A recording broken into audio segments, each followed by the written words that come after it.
To the Summers County Board of Education regular meeting. This is September 24th, 2024, 5 p.m. at Hinton Area Elementary. Trying something a little new this year. We're going to be taking a couple of one of our meetings each month out to the local communities and see if we can gain a little more attendance and try to take the meetings to the folks rather than ask the folks to come to us. So hopefully as the word gets out, we'll see an increase in attendance. That being said, I feel all alone here at this table. Mr. McBride is not able to be with us. He is on the phone, and the other 4 members are here in the room. At this time, I would like to ask Mr. Brogan if he would lead us in the Pledge of Allegiance. I pledge allegiance to the flag of the United States of America and to the republic for which it stands, one nation, under God, indivisible, with liberty and justice for all. Thank you. All right, we are at item 3, approval of agenda and adjustments. Make a motion to pull the RITS bill from the bills to be voted on separately.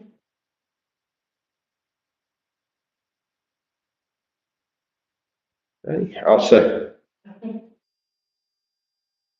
Motion by Mrs. Harvey, seconded by Mr. Brogan to pull the Ritz Theater bill out and handle that separately. Any discussion? All in favor, please say aye. Aye. Opposed? Abstaining? Let the minutes reflect by a 5-0 vote, the Ritz bill will be pulled out and handled separately.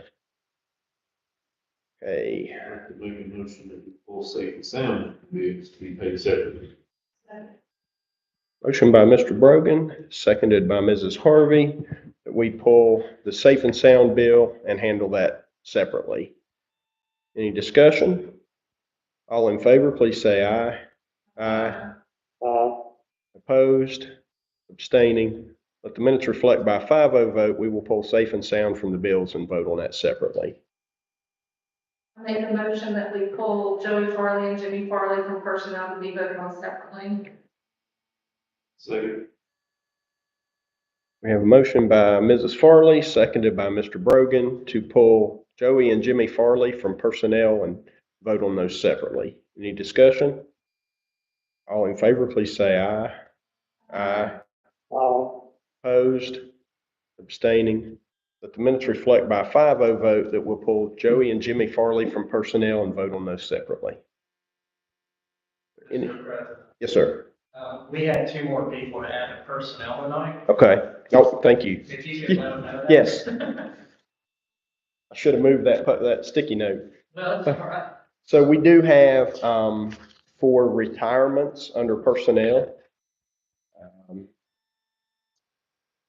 Resignation retirements, we have a name of Wayne Fox to add. That is effective 10/31/2024. And then we also have Haley Lane added as a PLC coordinator effective 9/25. Is that under professional? That's extra duty. Extra duty, If okay. you look under the bus drivers with bracelet driving, that probably needs to stay finer. Okay, For footer feeding. okay. Where's the funds? That's the county. And she'll be doing that at Jumping Branch? Or will this be for the county? No, that's a junk. Okay. Each school has a coordinator to run this field. Okay. All right, thank you for reminding me about But that. it's all right. All right. So, Second.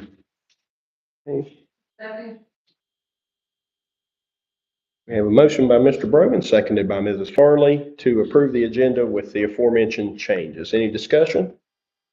All in favor, please say aye. Aye. Opposed? Abstaining? Let the minutes reflect by a 5-0 vote that the agenda with adjustments has been approved. Item 4, we have presentations. Mr. McClung, I'll turn it over to you. So as we were talking about financial report. We did run into a little bit due to something that happened in one of the past years. So I won't be able to give the full financial, presentation this evening, and I'm going to ask for a special meeting on 9:30, because they're due on 9:30. I spoke to the State Department today and asked their guidance on it. And they think that having a special meeting on 9:30 and presenting what we have at that point is the best option. It's not a bad thing. It's actually, I think it's going to be a positive thing. I just don't feel confident reporting until we find out for sure why our balance sheet isn't dying. So for now, I just want to give that update, and then hopefully on 9:30, we can come back and have a full financial report with in-depth analysis of all that. Okay. Any questions? What is the issue? The cash on the balance report isn't tied to the bank, but the issue is we have more money in the bank than on the balance sheet, so that's always a positive thing. We just have to find out why there's more money in the bank. And we're pretty sure it goes back to where we switched bank accounts a few years ago. There was an adjustment made, and it's just now showing up on the financials in our financial system. But until we figure out exactly why that's not showing up right on the balance sheet, the balance sheet is good. So I don't want to present a balance sheet that's not balanced to you guys. I want to fix it, and make sure the financials are right before we have a full final. Use those from Previous years? Yeah, for everything, so I spent a ton of hours on it. Yesterday, my board, my mentors helped me with that, and we've also pulled in, Jeff, the treasurer from Tyler County as well, because he's done years and years of helping reconcile cash opening accounts. So we've all worked probably more than 100 hours trying to figure this out.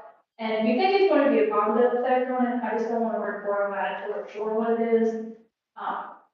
And we think it ties back to when the bank account was but we're not positive yet. So I'm not sure what the answer is exactly, but I'm trying my best to get that up. I just didn't want to report something that I wasn't confident in it being accurate, because I want to give you guys accurate information, not something that doesn't tie in. And that, to my memory, that was probably 2 to 3 years ago that we switched from one bank to another to get a better interest rate Correct. on it. So on the financial statement, it'll show up as a prior year adjustment, so it won't hurt any of our expenses or revenue for this year. But in order to get the balance sheet to balance, it has to be correct. Thank you. So we'll take no action on that financial report. And next we have Mr. Warble with our test results and action plan. You want to go with this? Well, you know, I thought about that. As I saw his name, I thought we should have done that adjustment. But I'll yield to him. Go ahead, sir. As he's passing out stuff, just to help you guys know where we are, Yes, sir. we had interviews for Mr. Farley's company that he works with, as well as others. The committee ended up choosing to go with the company that he works with. And part of that was talking with him about what we actually have as an audit to say, if something were to happen, God forbid, what do we have for insurance? So when we've been doing the building project, you guys have heard the market has gone up about 25 to 40% on what you actually use for building materials. So having said that, do we have enough coverage or are we good to go? And he met with Mr. Angel and myself and we walked through it. And then Mr. Angel and I asked him, could you present to the rest of the board, because we didn't feel, well, I'll speak for myself. It's not easy to just disclose this and say yes or no. I'd rather he be here to answer those because this is his expertise. The other thing that we talked to him about is the folder that he handed out is the dental and eye. Our dental and eye benefits are not good customer service. And we want to make sure we have customer service for our employees. So talking to our employees, they say, I hate trying to get reimbursed, it's frustrating. So that was one thing we said, Benji, can you find somebody that can help with that kind of frustration for our employees?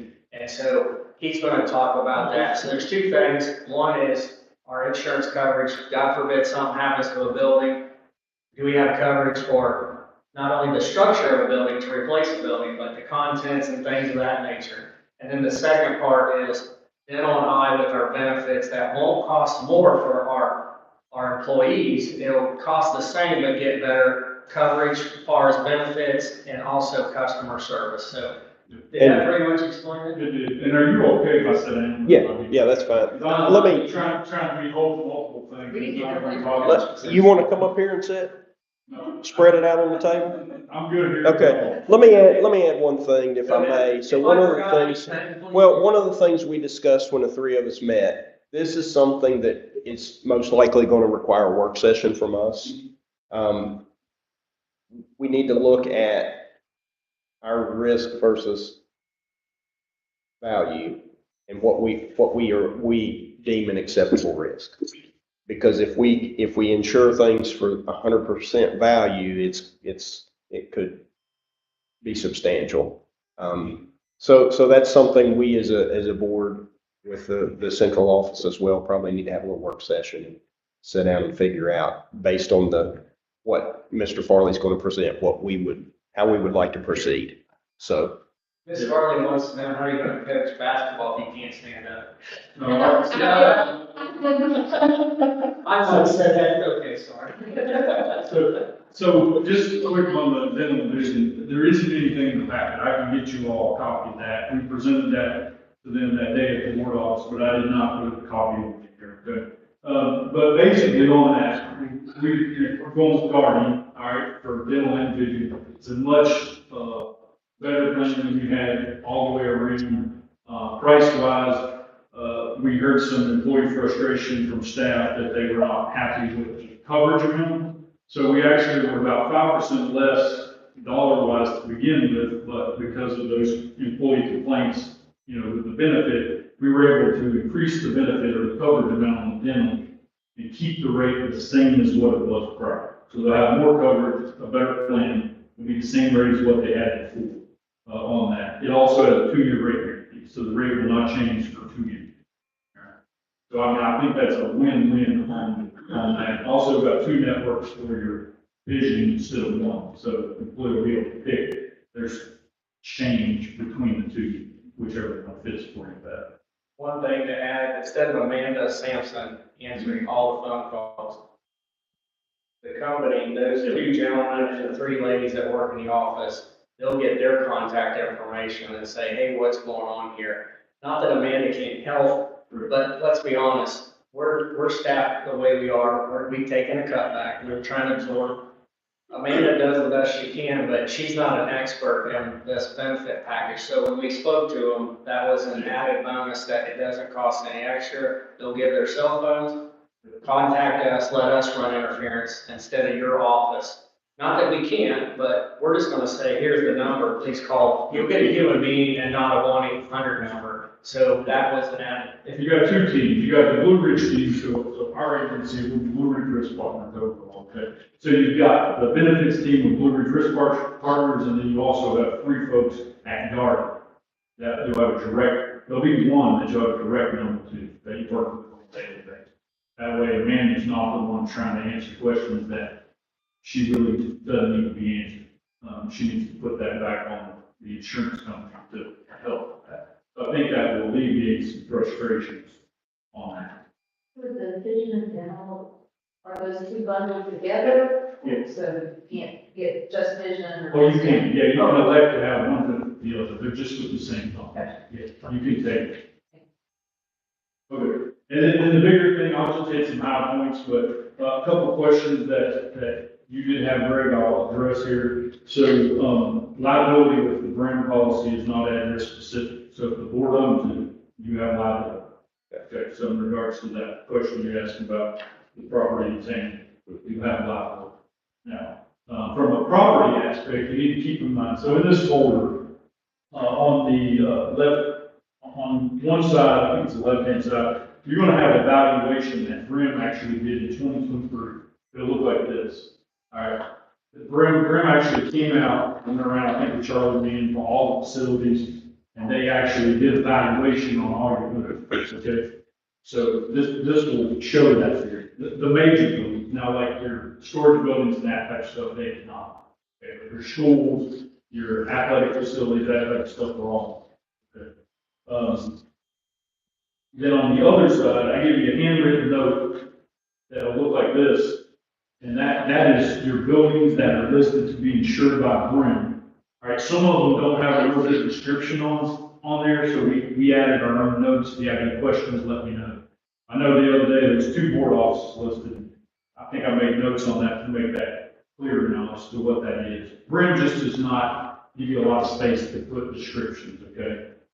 We will need addresses, so we're also going to update this to have addresses. Currently, this doesn't have addresses on all the locations, they just have names. So we will fix that. But let's just glance at a couple. I won't go into detail, you all can ask questions, but let's just look at the high school, for instance.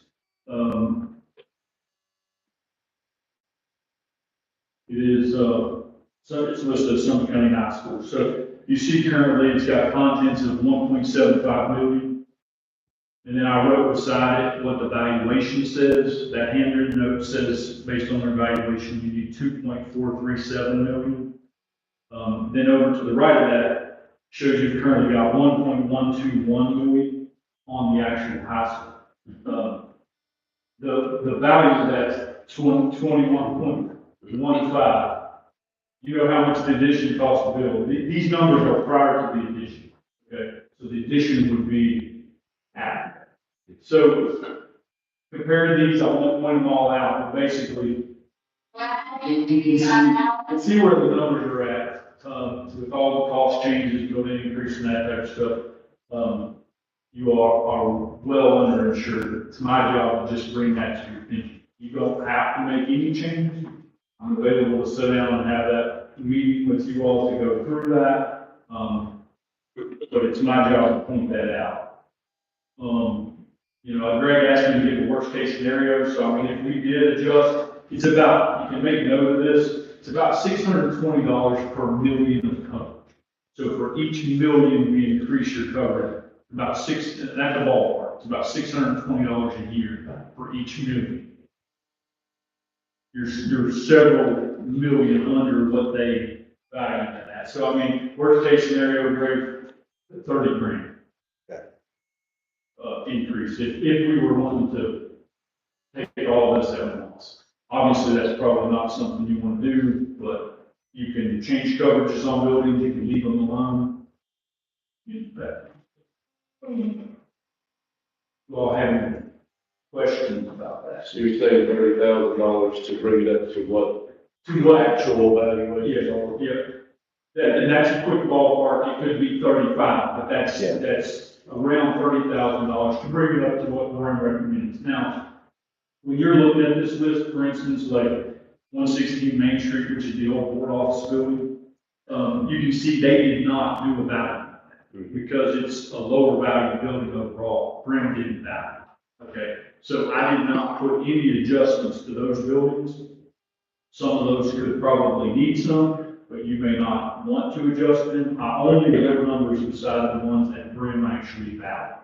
And they're all broken down, so there'll be pictures, square footage, everything in this valuation. And that's not me, that came from Brim. They did that for all the school systems in the state. And that also has the old middle school. Yeah, and middle school is on here. It's actually probably one of the closest to Valley. So, I mean, that, again, might be something you want to discuss. Also, if you look down at the bottom of the SBA, so these numbers are what Brim valued as. SBA is about you all know this, about $424 square foot is what they're allowing nowadays to build a new school. These numbers don't necessarily reflect that number, okay? It's just bringing it up to what Brim actually valued. Does that make sense? You do still, and just a side note, you do still have, we made a phone call while I was in the office, you do still have a builder's risk policy on the middle school addition until that's complete. That was, the other agent told us that, we documented that. So that addition is still covering that builder's risk until it's completely done.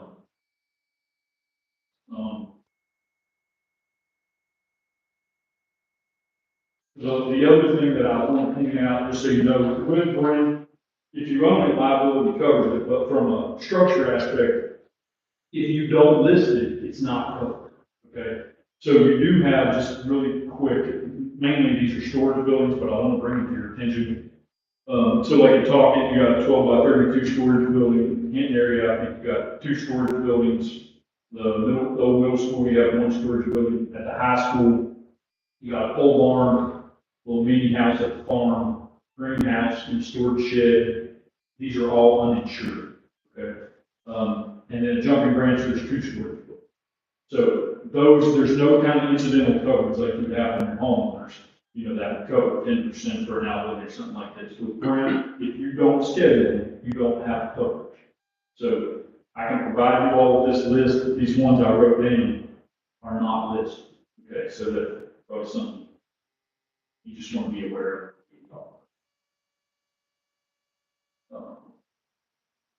Is there, in our package, is there a list of what's not? I did not write down what's not insured. If we got a copy machine here, I can get a copy and you can all have it. But I made those packets before I talked. Or do you just want to email me and I'll forward it to I you? can do that. I can just email it to you, yeah. Also in there, there's flood quotes. But on the left side, I believe there's 3 flood quotes. So, for the high school, we just quoted, so the first one is a building quote only.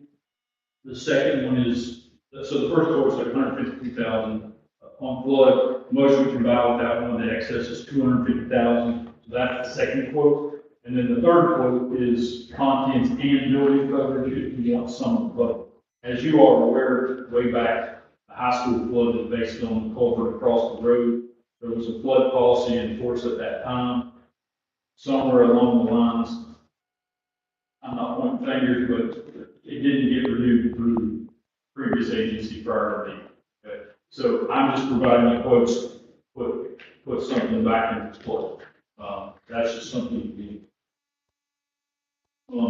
Other than that, I do need to make sure I talk to all of you before you leave, because I know you talked to Sandra about inclusion or exclusion form for workers' comp, but we need to do another one. All right, so I'll get you all to pick that before you leave. Any questions from me?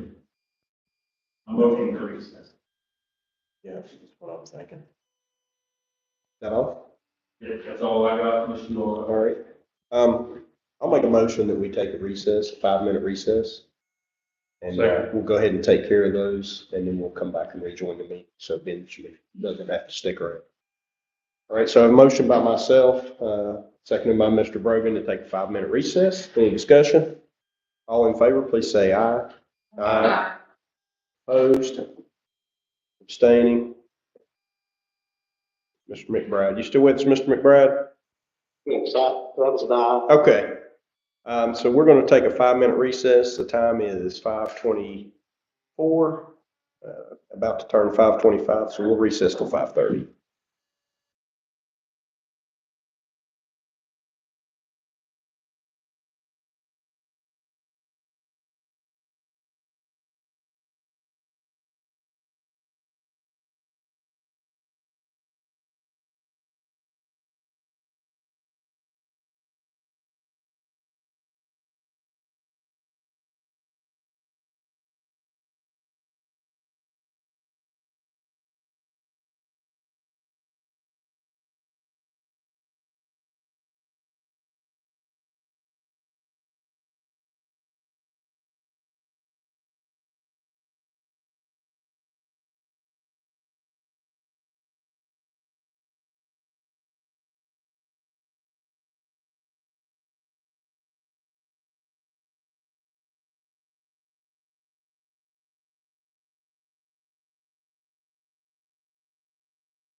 All right.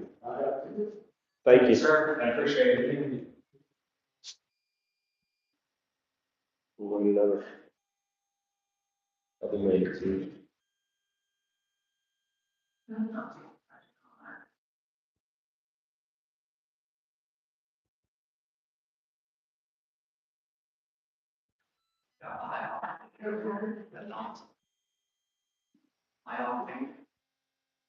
Oh, I forgot to bring you a bunch of minutes that you gave me for you.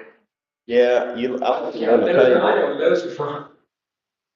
I left those on the table when I left the other day. That's a Megan and Greg gift to you.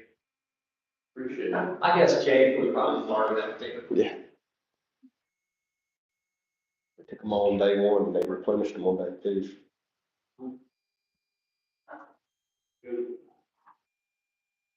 So we send the money invoices, keep up the, or. As long as they give you the money, right? I'm ready to take a tip off like we're back.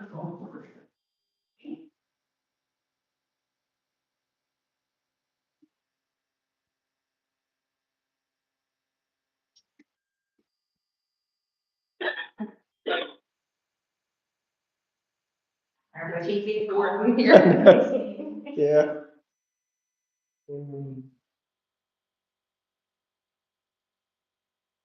They're picking on us, Jay. Harley? Yeah. Well, they're picking on us, they're leaving everybody else alone. That's right.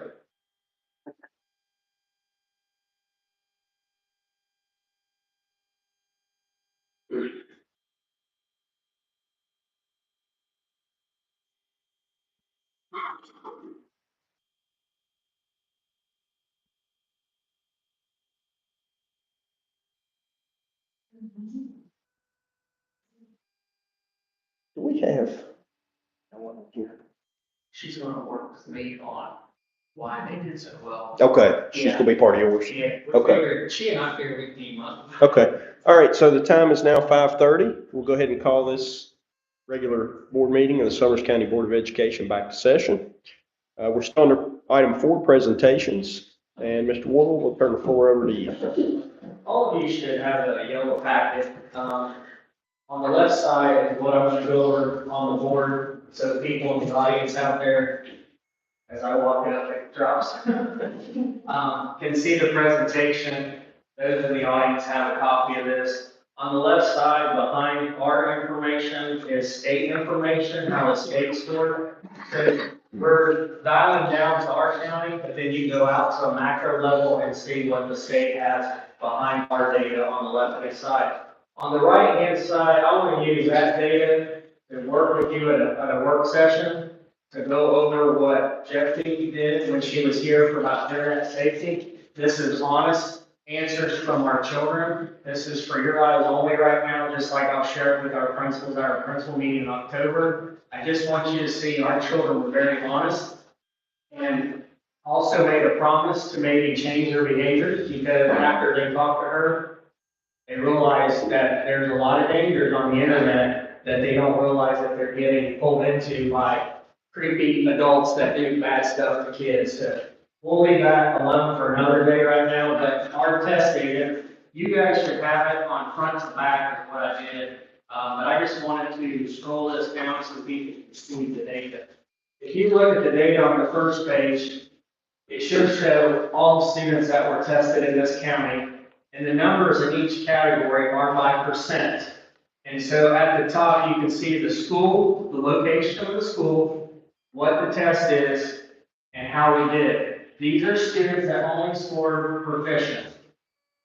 I will go into more detail about students that were partially proficient or didn't meet standards, and then we have kids that exceed. But this is kids that either exceeded or met proficient.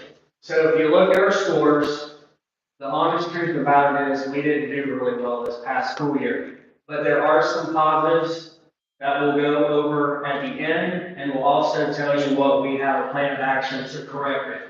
So if you look at the data for each category, we're going to start with math, and you can see how Talkit did, you can see how Henry did, how Jumping Branch did, and how the high school did. We test kids 3 through 8 and 11th grade with the SAT. This state chose to do the SAT. Some states choose to do the ACT. But either way, it's another way to test our kids to see how they're doing at the 11th grade level. A lot of our people that we talked to with the 11th grade was, we need our kids to take the SAT no matter what. So all kids now take it because we want to not only see how they're doing, but we also want to make sure they have an opportunity for some scholarships. Every kid should have a chance to go to post-secondary, and that means every kid gets tested, which I find nice, because when I was in school, it was you either took it because you wanted to pay for it, or you didn't take it.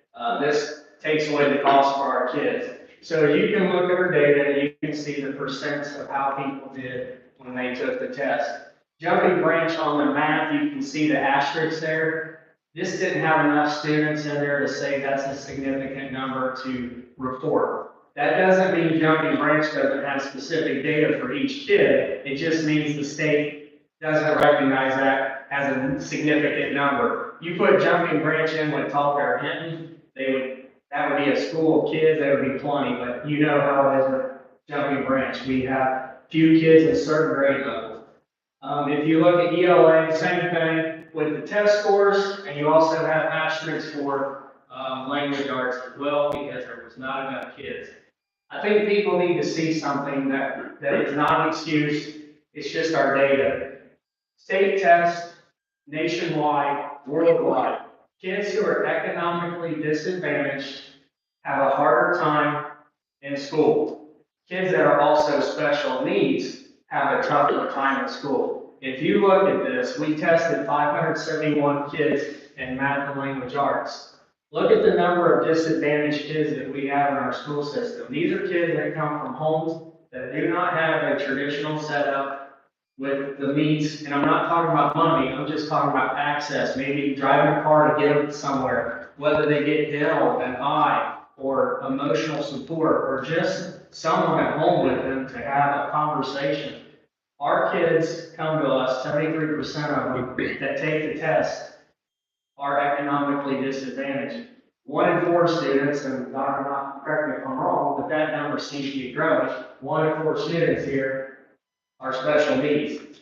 The good news is our special needs kids look like they're doing better on the state test, but technically, it's the general ed kids that are not doing well. So since they're going a little bit backwards, it actually is a false sense of security saying our special needs kids are doing better. Does that make sense? So that's not necessarily good when you look at the data. If you look at the testing in science, not all grade levels get tested in science. The only ones that get tested in science are the ones right in front of you here at 5, 8, and 11. You can also see we have 69% of our kids economically disadvantaged and 18% are special needs. The good thing about it, again, in our country, we as a state make sure every kid takes the SAT to give them an opportunity for scholarship. Before we go to the next page, do you guys have any questions about our state test at this time?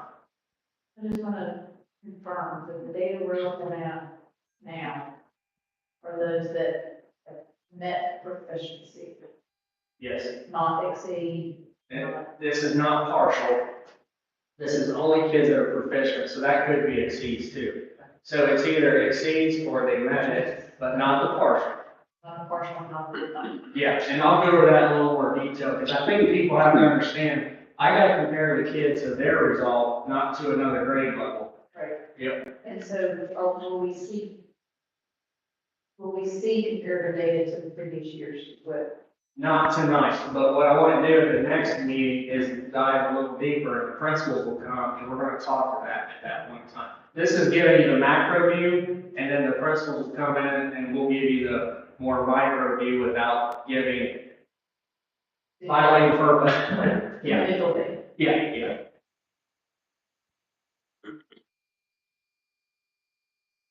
So the question is, we know our data, what are you going to do about it? So this is our action steps that we're going to do. This was done by the central office, the principal, and our specialists when we had a conversation.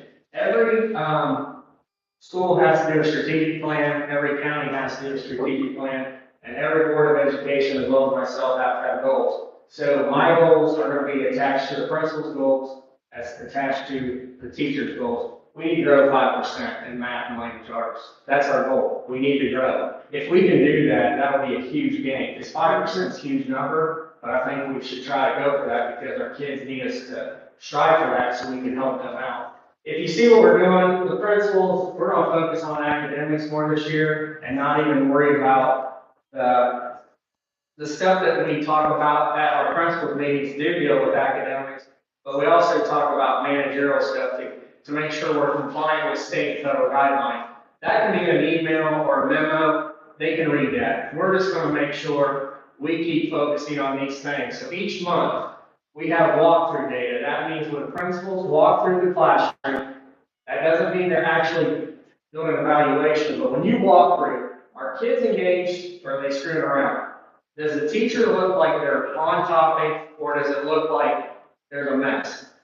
And anywhere in between. Then you can give honest feedback with a 10-minute meeting and not make it evaluative, but to make it more collegial so you can help support, work with them. Our specialists can also do that too, but they're not an evaluator. So the nice thing about our specialists that we have is they can honestly say, hey, when you're doing this, did you think about this? But when you're asking that question, we want them to come back to us in the central office and say, what questions are you asking?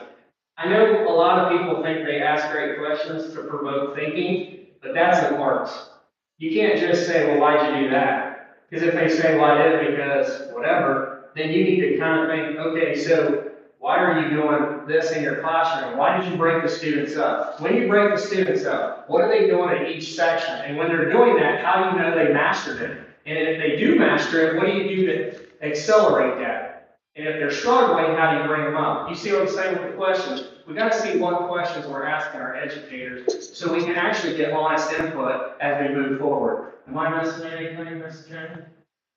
Right on track. Okay, thank you. I'm helping her keep me on time, so. The other thing we're asking them to do is bring in assessments. What assessments? Basically, we're assessing assessments. So as a teacher, when you're doing an assessment, is this, I'm going to tell you one of the worst assessments you can do, is ask a kid to do a crossword puzzle. That does nothing but finding something and circling it.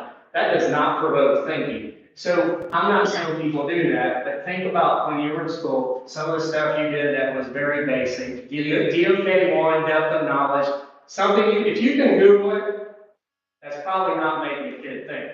So we're trying to get to DOK4 where you're really thinking about your thinking and what are you going to do with that to actually apply it, synthesize, analyze, and compare and contrast. So if you look at the last bullet on that, we do have benchmark data that we use. And those results, when we look at them, we have to say, okay, Dave isn't doing well in math. Where are you in math? Well, he doesn't do really well with percents and ratios. Well, then we need to start providing these some interventions. And I bet Dave's not the only one. Is that something we're seeing as a problem in our county? It might not be. It might be just a few kids. So what are the interventions we're trying to do to help these kids out? If you look at the goals for this year, we need to have more effective walkthroughs, which I told you about earlier. And the 10-minute meetings can't be just, we met for 10 minutes. If you only meet 5 or 8, but it's worthwhile, that's good. Because I don't want to waste teachers' time. I don't want to waste principals' time. Let's be effective, efficient, keep moving, because if you look at a big school like the secondary building, that's a lot of adults that 3 principals have to make sure they get to. And you have 1 specialist, critically. That's an awful lot. You got to time. So what we're asking to do is we need people to go in the classroom and not do what I'm doing to you. See the word sit and get? We do not, what I'm doing to you is very poor as an educator, but let's be honest. If you want to evaluate me on it, I would say, Dave, I see you have these guys sit and get. What would be a better way to make them remember the stuff you're talking about? Maybe I do get you low. And we talk about this stuff and do a carousel or something, you know what I'm saying, where you're moving a little bit more. But sitting and getting studies show that's the worst way to remember anything, honestly. It's a terrible way to do it. We need to teach more rigor to our standards, because if we're not teaching rigor, then maybe when they take a state test, they feel like they're not ready to go. I talked about earlier, increased depth of knowledge. We already do beginning, middle, and end of year benchmark testing, and that's supposed to match up to the state test. When the State Department was here on Monday, Wednesday of last week, they said, before we leave, we'll do a report, we'll come back. Is there something you would really like us to work on, Dave? And I said, yeah, I'm gonna tell you right now that our people do the benchmark testing like you told us to do. But when it comes to a state test, it's not matching up. Is there anything I need to add to that, Ms. Jones? Is that basically what we're concerned about? So we're not sure what's going on. Either are we not doing it with fidelity, meaning are we not making sure a kid takes it serious and works on it to get better? Are we inflating it somehow our way? What are we doing? Because at the end, we're not getting the same results, because our kids are showing growth on the benchmarks, but that's not what gets reported in the newspaper.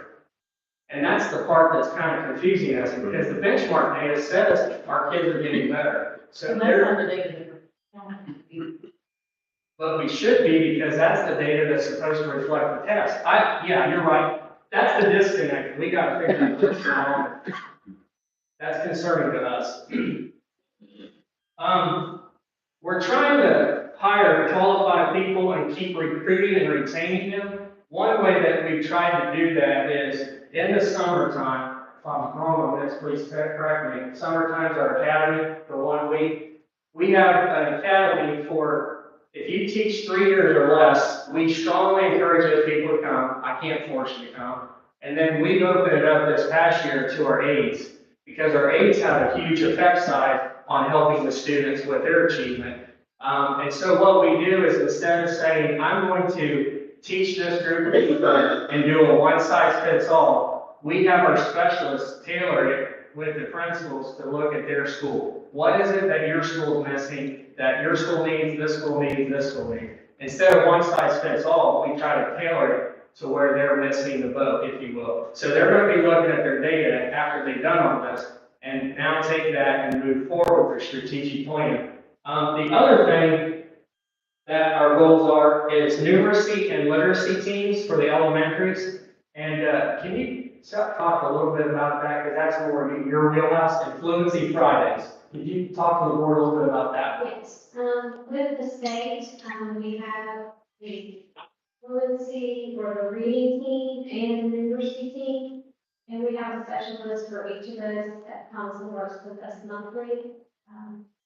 They'll help us provide PD. Last week, we had teachers and principals in 2 days of PD in Lewisburg. And then we'll bring that back, the team members, the trainers, and the rest of our staff. And the Fluency Fridays, we implemented that this year at all of the elementary schools. On Fridays, the Title I teachers will go in and help the classroom teachers, because it's hard to get 20 to 25 students sit down with each other and listen to them read 1 minute or do their math facts. So that will be checked every Friday. And we have strongly encouraged the teachers to take a grade on that, because that reflects exactly what the child can do at that level of time. So we would like to see the grades and the grade book for the Fluency Fridays. And by doing this every week, we think that that will help students grow even like in math.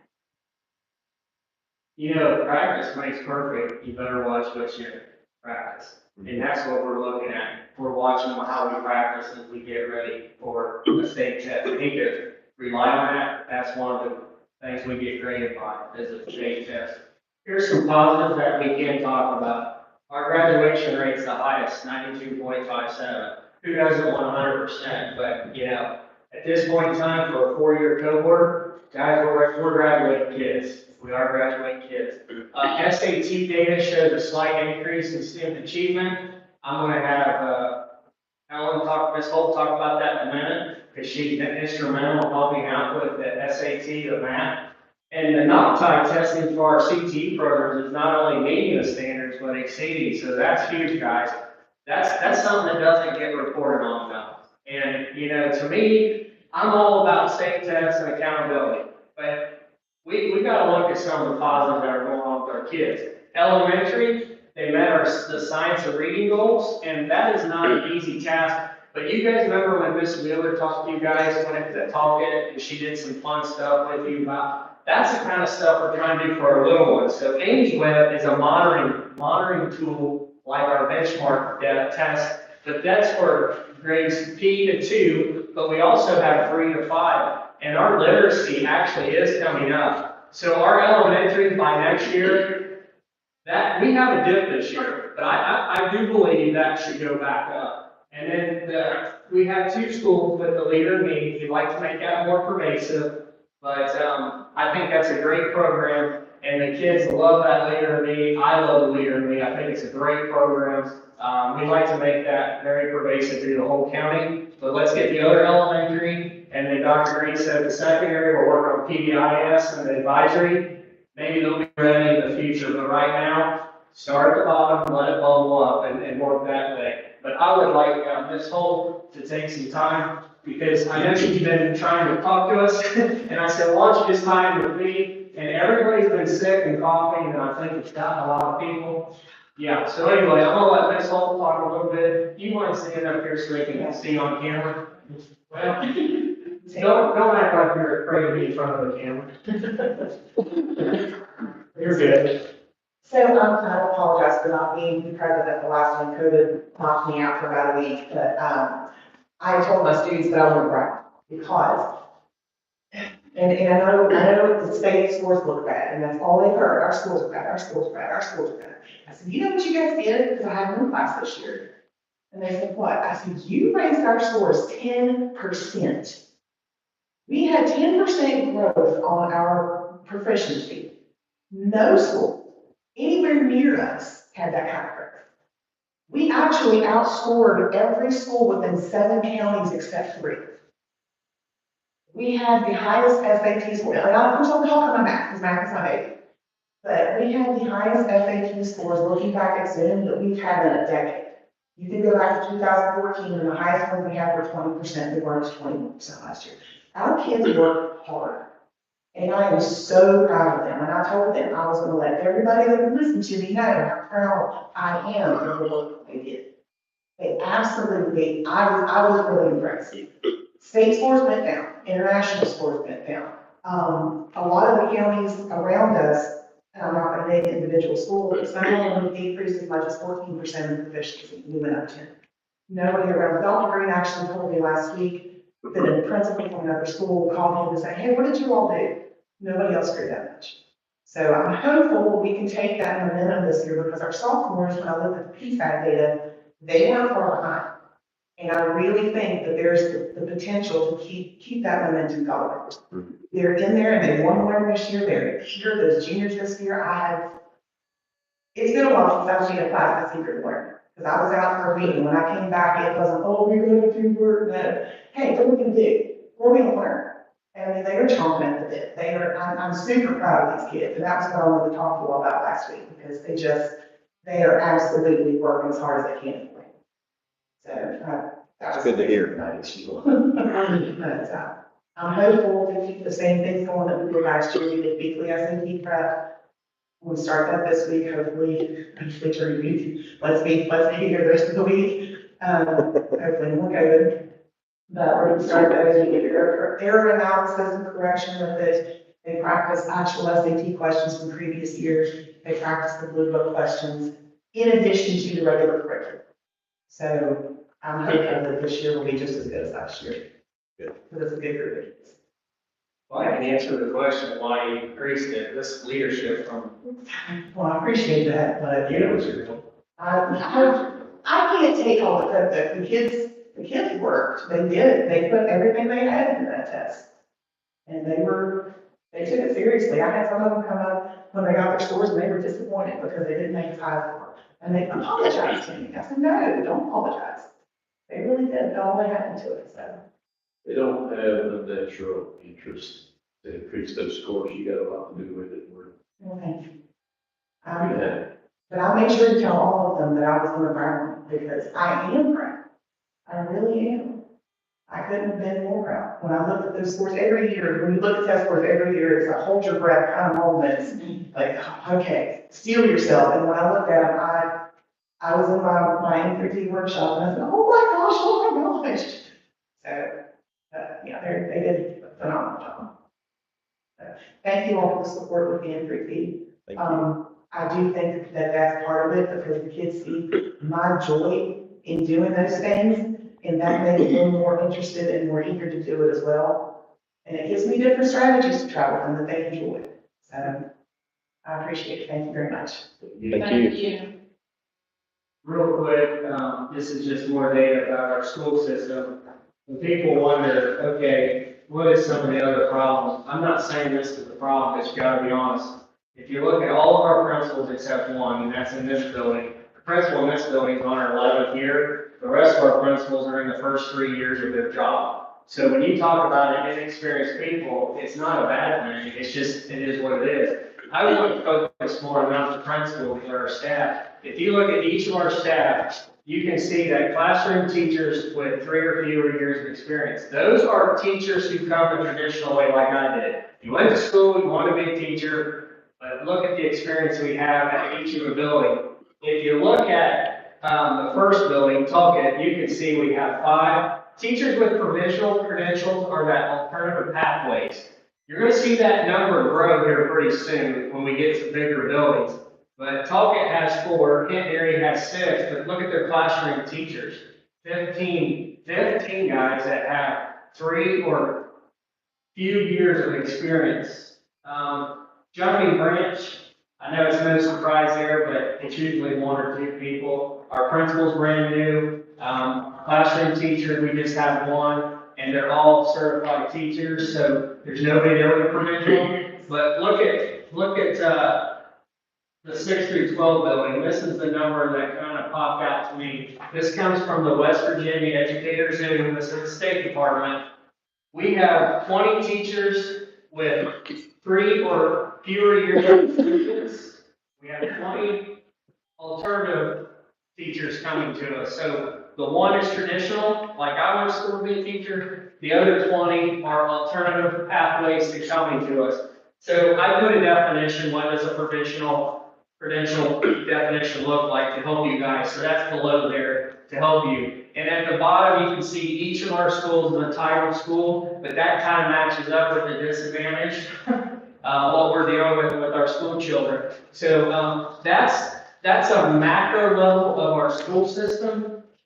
As I scroll down, what I did was I just cut and paste from the web page to kind of help people out. So if anybody's looking from YouTube at this video, this is a quick tutorial on how the state looks at things.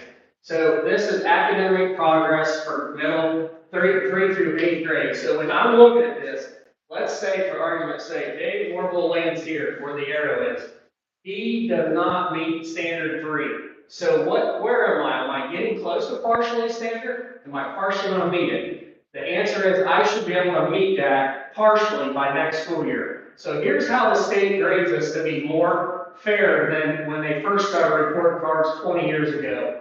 If I'm a kid here, I need to go up 1 rung up here, and I'll be at partially meet standards. But I just showed you everybody who passed, not everybody who was partial or didn't meet. So let's say I'm a kid at the very, very bottom. If I grow in 1 year academically up to this level, that kid technically is going to help on our grade card because they grew a whole year. That's what we want to see, growth. So think about it this way. A kid comes to you, never played volleyball before, and we have that experience with our junior high right now. Most of those girls have never played organized volleyball. Do you think we're going to win? Probably not. I'm not looking at wins and losses. I'm looking at when they came in, and at the end of the volleyball season, can they just do a little bit more than what they came in at? That is to be expected. They showed growth. But all people look at is what? Wins and losses. Gotta be careful there. Here, these kids should grow. We also do a disservice to the kids who always pass the test.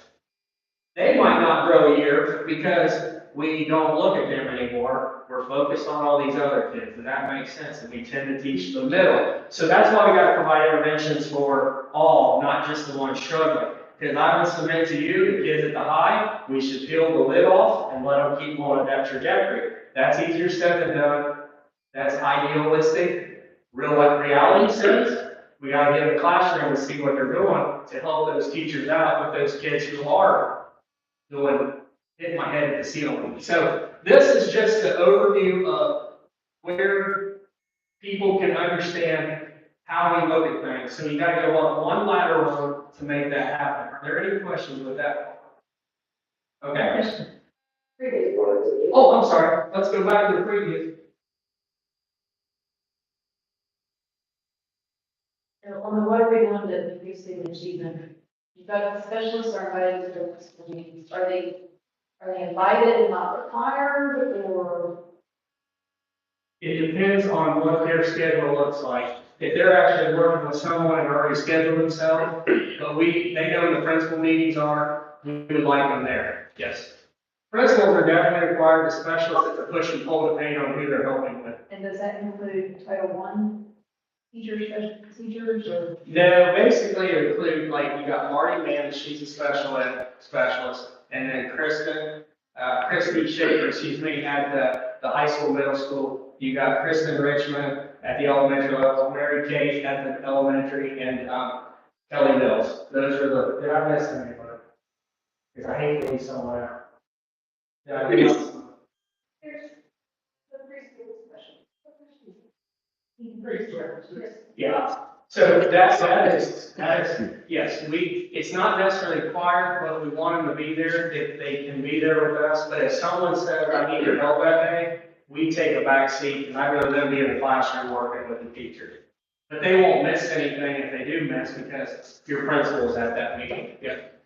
And then under the goals for each school to teach to the rigor of the standard, what support do we have, and have we discussed or talked about to support our middle and high school students in regards to like Title I or student intervention?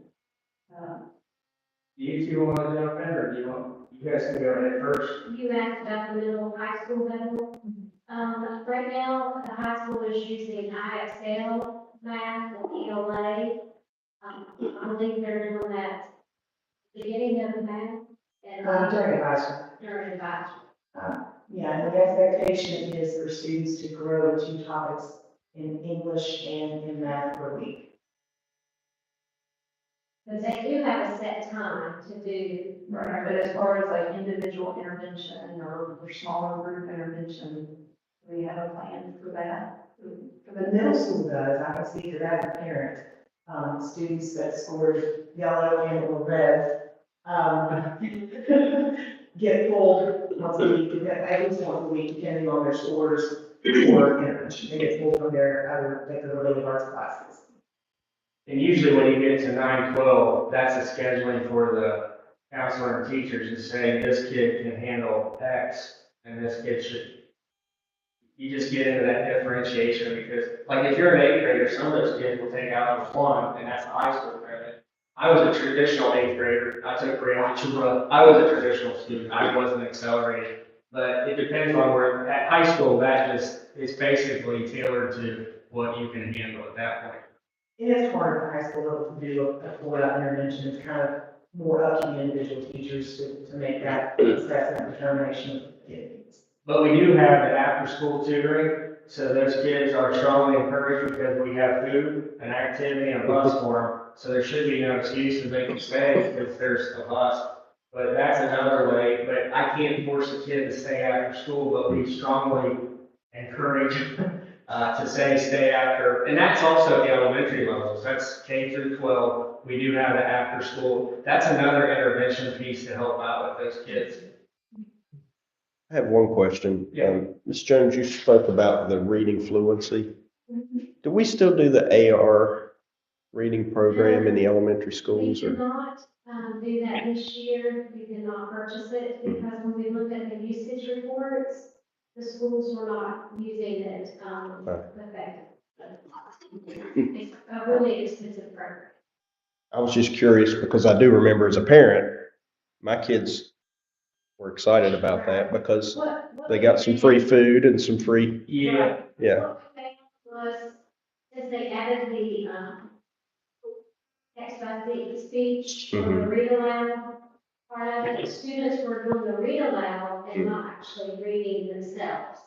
Okay. So we weren't really getting the practice of fluency and comprehension. Was that in part of the package that we purchased that was provided? There was a Is it- digital or a, read aloud portion to the. Can we purchase it without that, or is that? I could check on I'm that. just curious. I just know that from my son with dyslexia, he participated in that. He also participated in the after-school book club, which was because they had snacks, you know, and they had healthy snacks. It was, you know, it was after school, but they still had healthy snacks. But he did participate in that, and it helped him. I think when he got involved with the Barton program, that helped him even more. But I think that reading comprehension, anything we can do is only going to help our test scores. But that's enough in my opinion. No, you're right. If kids are also in activities, and it's not sports and all Right. that. You got band, you got drama, you know, these clubs we have, more kids are involved, the better off they're gonna have in school with their schoolwork, study show, plus the attendance, we gotta get kids to school. I know Mr. Meadows makes sure he knows where every kid is. Now the next part is, as a collective team, we gotta make sure kids are coming to school every day. So instead of looking at a truancy diversion program and say, why aren't you here, Mr. Angel? It's, Mr. Angel, we want you back. You know, it's just school should be a place that you want to come to, not that I'm afraid that I'm gonna get in trouble. We gotta start thinking a little bit differently, open the doors and come on in, because that's difficult. That's not a kid problem, that's an adult problem. It really is, because kids would come to school if a parent or a guardian said, get your butt to school. Let's be honest. You know, I had to be dying. My mom, I don't remember missing much school, but I'm fortunate because again, I'm not that socially disadvantaged economically because I have the resources, not money, but the resources of a person saying, get to school. You need your education. That's important to you. You will thrive someday. And she's right, I am. And I think our kids need to know that, and having a teacher like Ms. Holt saying, you guys can do it. We need people to give a darn about our kids. And I'm not saying you don't, but sometimes kids don't want to come to school because they feel like you're beating me up, and why do I want to come there? I'm sitting and getting, the school is boring. We got to be more of a competitor when it comes to all the stuff that's out there to say, we want you to come to school, have some fun, challenge you, let's get better, let's work as a team. And that's the formula we're trying to go for this school year. Can I add something about the books? Oh, yeah. We did have a team of teachers, elementary teachers, meet over the summer. And we took our science and social studies standards and we built classroom libraries for grades K through 5. So, not only do they have the science and social studies curriculum, but they have all these books that they can bring in and read while they're going over that standard reading. Okay, good. And to the comment and thoughts about thinking differently and approaching things differently, and I hear what you guys are saying about, you know, it's hard with the high school students to pull them out. I think if we're wanting to move the needle, we've got to kind of think outside what we've always done and break some of the, and I know you all are doing a fantastic job, you know, in the elementary and middle school, let alone, just don't want to lose our high school kids either. The teacher academy, is this ongoing throughout the year, or is it just in the beginning? It's not like a specific teacher academy like in the summer, but we do have PD that we try to provide, and our specialists are really good at that. I can have our specialists come and show you stuff that they're doing already. I was just with Christy Schaefer, I think it was last Friday, she showed me all the stuff that they're working on, and the data that they're collecting already. So there is a swarm of people pulling data in. The problem is you get sometimes analysis paralysis. You get too much like a water hose. You need to kink it and say, what are you actually getting better at? And look at it that way. Because sometimes you can really inundate people with too much, and then you become, I'm done. You know, everybody's gotten a threshold, and we don't want to inundate them with too much, because we're not going to get back quickly.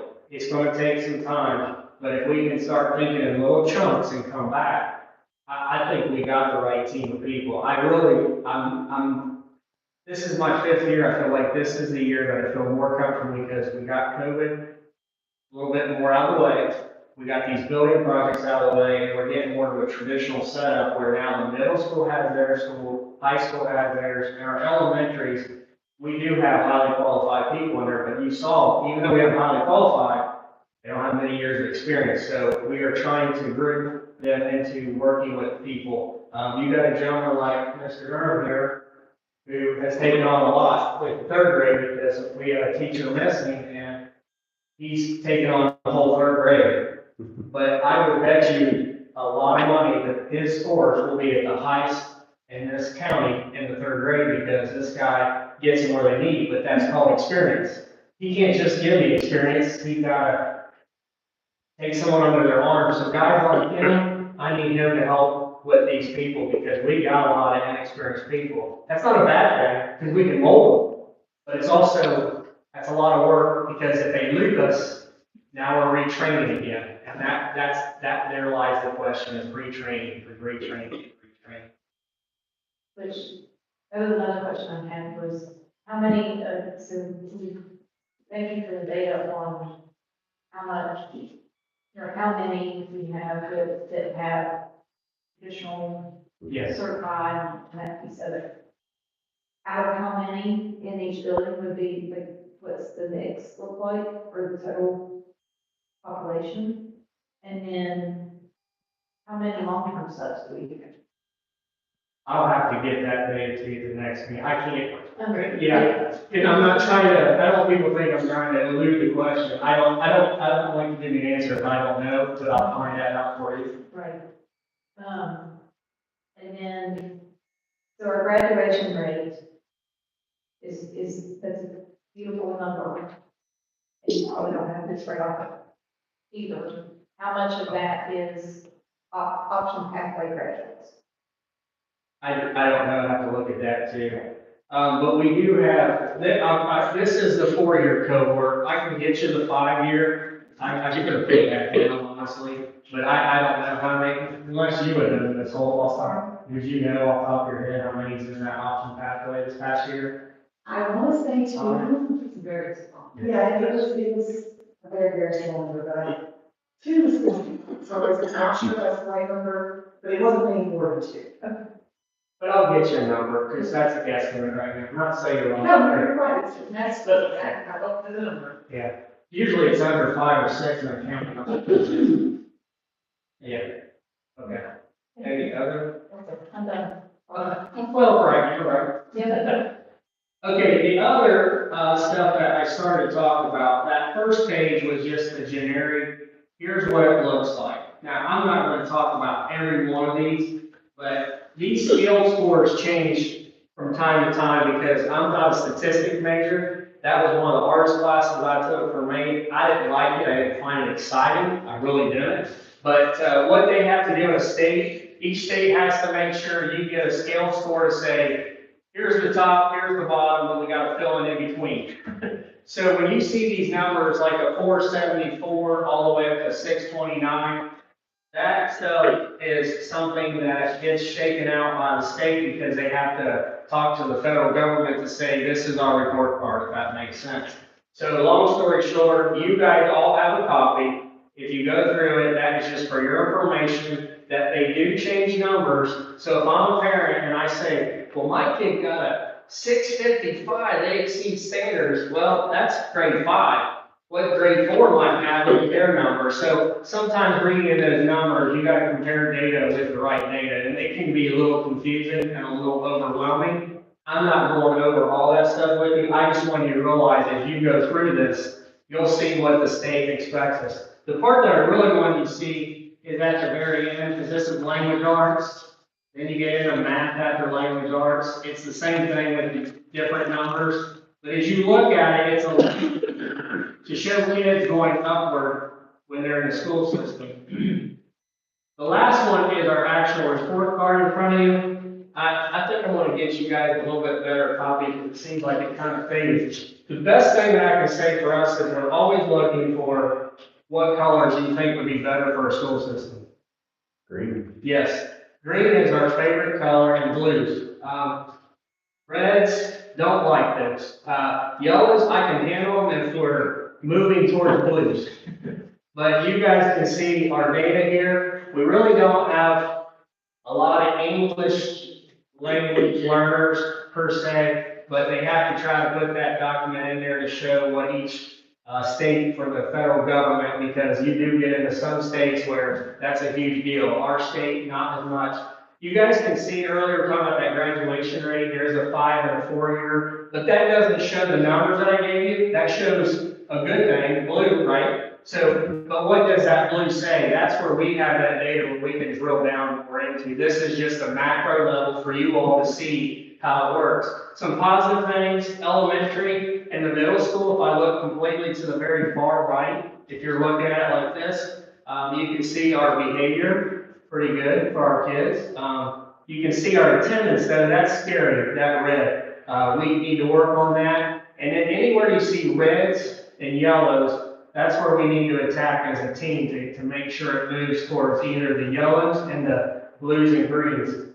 So that again is a macro level showing our elementaries, and in the middle is our middle schools, and then the high school, it just shows you those subgroups to help out. But our teachers with our principals and specialists can dial down into the classroom of that kid and say, this child, Dave Wardle, he is not doing well. What can we do to help him? Or he's doing really well. How can we keep going with that? Because at the end of the day, I'm not looking at kids that pass a test. I'm looking at kids that grew a year. That's the difference we have to look at. It's not passing a test. You'll get kids that pass tests all day long, but they never really grew. Think about those kids and yourself. If you were one of those kids who got it, and nobody pushed you, they left you alone. That isolation is the worst thing in education. That's the number one thing. Silence and isolating is not good for kids. We need to work with them. If you're going to isolate them, put an educator with them or an aide, but don't isolate them to their own devices, because let's be honest, they're probably not going to focus on what they need to, and that's for us to do during school day. Are there any questions? I don't want to take up more of your time. I want to give you a macro level of how we're going to do. But we can do better. We really can. And you said at the next meeting, you'll have some of the specialists come in and talk And to the us. principal, yeah, With 'cause I think that should just be the main focus for presenters. Mhm. And then after that, I'd like to start getting kids in here to talk about not the sports and the extracurriculars and clubs. I want them to come like with a Miss Holt to say, here's what we're doing in the classroom. I need our kids to know their data, not the adults. That's the biggest problem. We need to have our kids know what's going on with their data, not the adults. Because if we're the adults keeping the data and the kids don't know, that's not good. And that means the parents really don't know either. And that's a disservice. We really got to disclose this information because it's their education. You're only a kid one time, and we want to give them the best education we possibly can. So hopefully that was a little bit easier to understand. But as I was putting this together, I thought, man, I don't want to hit you with a fire hose of information. I wanted to kink it a little bit, but are there any other questions? And then, good? Okay. Or we need to go back to the screen since I went too fast. Sorry about that. All right. That gets us down to item 5, public comments. Item 6, we have the minutes from the September 10th regular meeting.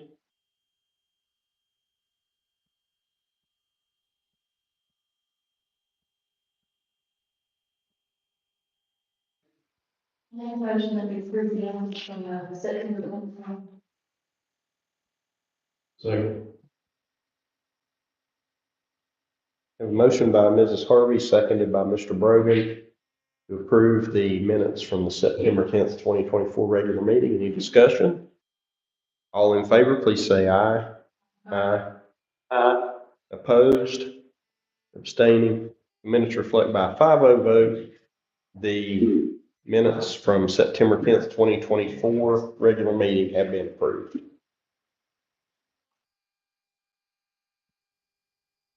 All right, we are at bills now. The first bill we have to consider is the Safe and Sound. Motion that we pay safe and sound. Second. We have a motion by Mrs. Harvey, seconded by Mrs. Farley, that we pay the Safe and Sound bill. Any discussion? All in favor, please say aye. Aye. Opposed? Abstaining? Let the minutes reflect by a 4-0 vote, with Mr. Brogan recusing himself, that the bill for Safe and Sound has been approved for payment.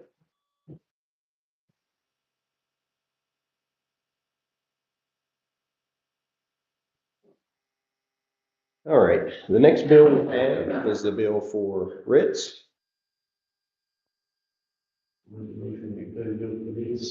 I'll second. Okay, we have a motion by Mr. Brogan, seconded by Mrs. Farley, that we pay the bill for Ritz. Any discussion? All in favor, please say aye. Aye. Opposed? Abstaining? Let the minutes reflect by a 4-0 vote that the bill for Ritz has been approved for payment, with Mrs. Harvey recusing herself. All right, the next item we have, look back just for a minute. Okay, that takes care of the bills that we had to pull out, so we have the remaining bills before us. Make a motion that we pay the bills. Second. Okay, we have a motion on the floor by Mrs. Harvey, seconded by Mrs. Farley, that we pay the remaining bills. Is there any discussion? Yeah, two questions, sorry. Advantage Technology for the fiber upgrades, where was that made at? Whatever school? Building? What school? Yeah. That's at the high school, the comprehensive school, it's in all of that. And then, the B&H for the microphones, racks, cables, and doors. What was that? Sorry, the B&H for the microphones, racks, cables, and doors, you know, where that was for. That's top. It's Top. for the drama, the stuff that they were using is outdated and it won't connect. The new song. Thank you. And then, I seen one, we have one on here for Radford, so. And I don't need to know right now, but I would like to know, maybe at the next meeting, how much we still owe on that. How much we've paid and how much we have left Okay, we can do to that. do that. I will say that after this payment, there's, from what I understand from Mark Miller with the SBA, this would be one more. Okay, But whatever the last payment is, all contractors that he's worked with have to be paid before he gets that last check. And there's an assurance form, not insurance, assurance form that says he did that by showing a receipt that from all those subcontractors. okay, That's just in code when you use SBA money, which actually is nice because that adds teeth to it. Mhm. Basically, SBA is our bank, and they want to make sure the money's paid to all those subcontractors. Okay. Any other discussion on bills? So we have a motion again by Mrs. Harvey, seconded by Mrs. Farley. There's no further discussion. All in favor to pay the remaining bills, please say aye. Aye. Opposed? Abstaining? Minutes reflect by a 5-0 vote that the remaining bills have been approved for payment. Old business, discussion or possible action regarding the Lincoln Property Storage Building. This is not necessarily the Lincoln building, but there is a storage building behind it. We've talked about it a few times. We don't really use that building for anything, and so I just kind of want an update on. I emailed the city manager to see if they would be interested in the property, and I have not heard back. Okay. If you do hear back from them, just let Mr. Worrell know and he can put it on the next agenda and you can update us on it. Yes, sir. So we'll take no action on that. Item B, discussion or possible action to approve changes, amendments to policy 2B5 regarding legal service agreement. I don't know, Mr. Worrell, if you had time to print that. You did, okay. Yes. So I sent this to Mr. Worrell late today. It's in your packet. This was repealed June 20th or June 30th of 2022.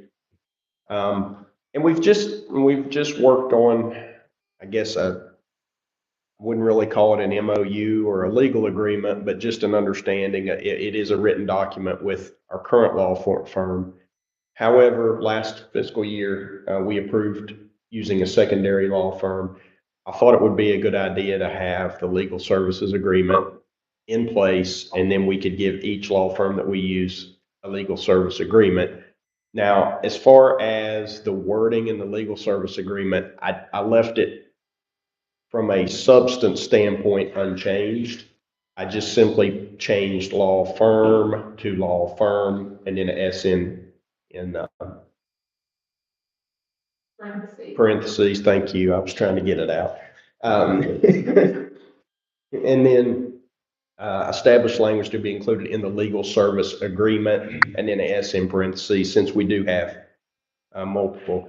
And then this would need to be, if you are in agreement with the contents here, if you want to make any changes to the contents, we can do that. Then it would need to be put on review for 2 weeks. And then once it's put on review, we could vote to approve it, or if we don't, if we want to continue as we have been, we can do that as well, whatever the wish of the board would be. So since it was late getting in your OneDrive and into your packet, I'll give you just a minute here to look over it. If you have any suggestions or if there's anything you see that needs changed.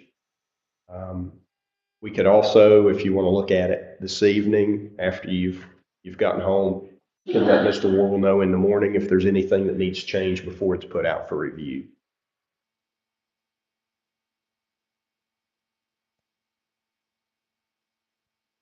This is a little more restrictive. If we want to change that, we can.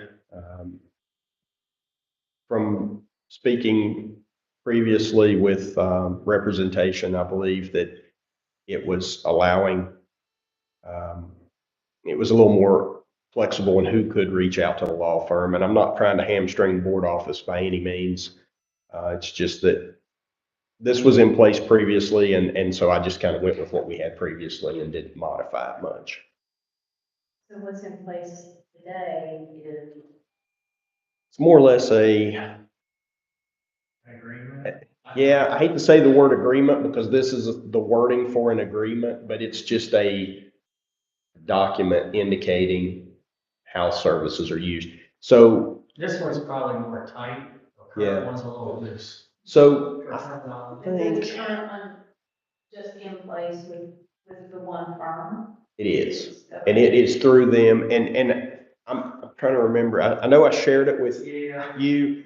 So if you would like to send that to the board, if you all want to review it, because it is a contractual agreement, it is one of those things that we can't publish. It has client attorney privilege because of the agreement between that firm and the board.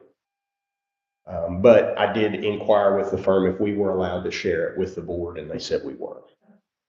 So if you have it still, Yeah. if not, let me know and I can forward it to you. I don't have it at my fingertips, just let me dig. I'm pretty sure I still have the email, so let me forward it to you. And then if you can just drop it into one box, that's probably something I should have done today, and it didn't cross my mind until we got into the Okay, meeting, if so. you can't find it, just let me know. If Yeah. you end up sending it to me, that means I know you found it. Yeah, I'm pretty sure I don't Okay. delete much, so I just need to do a search for that individual. So I'll send that to you all. Mr. Angel, Yes, in ma'am. section 2.3, Mhm. I would correct the word after representing to the instead of the. Oh, yeah. So that was probably where I just changed a little bit of wording, and I probably deleted that T by accident. Thank you for catching that. He was saying eight. Yeah. So, unless you all have any other comments, I would like to recommend, I'll make a motion that we put this out for review.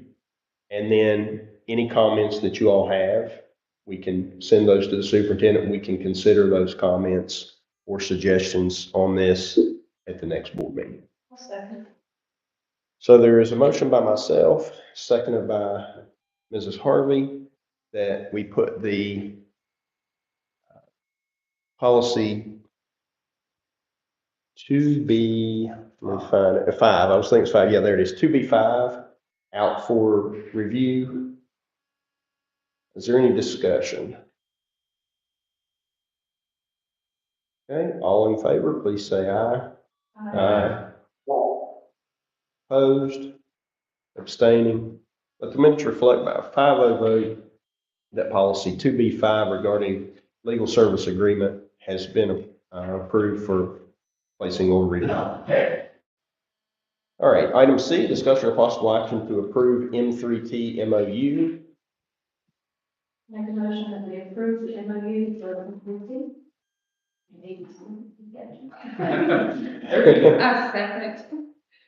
Okay, we have a motion by Mrs. Harvey, seconded by Mrs. Farley to approve the MOU for M3T. Is there any discussion? Since this whole is here, I would love to see, and I realize, you know, scheduling part of it, but I would love to see some regular updates from you. And, We can bring state, I can actually share our agendas from our local improvement team, I've got Ms. Lopez available, and hopefully for a lot. So I can share that agenda, I guess, this way, I see what we'll discuss in the meeting. And I'll be happy to share all of I just love to hear from you at least 3 times a year, your all progress, what's going on, doing. it. Yeah, we just gave our initial baseline student surveys.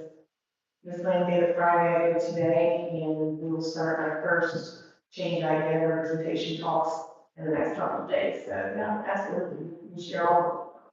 Bring some kids next time. Sure. Bring some kids. Your enthusiasm is contagious. We need more of that. Thank you.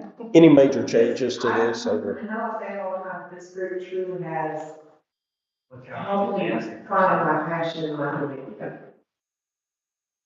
Any major changes to this MOU over last year? No, it should be, the only difference would be if, Paul decide to come on board with the local improvement team, there will be 2 people at our instead of. Okay.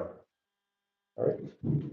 So we have a motion on the floor by Mrs. Harvey, seconded by Mrs. Farley to approve the M3T MOU. Any further discussion?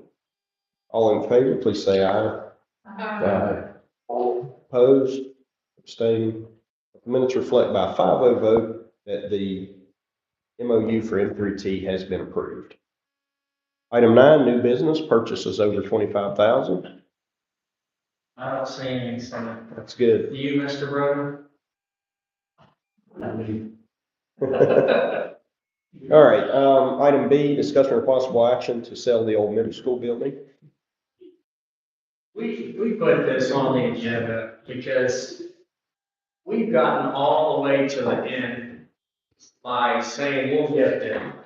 We've talked about this already and we've exhausted all that. But right now, there seems to be nobody interested in getting it gifted to them.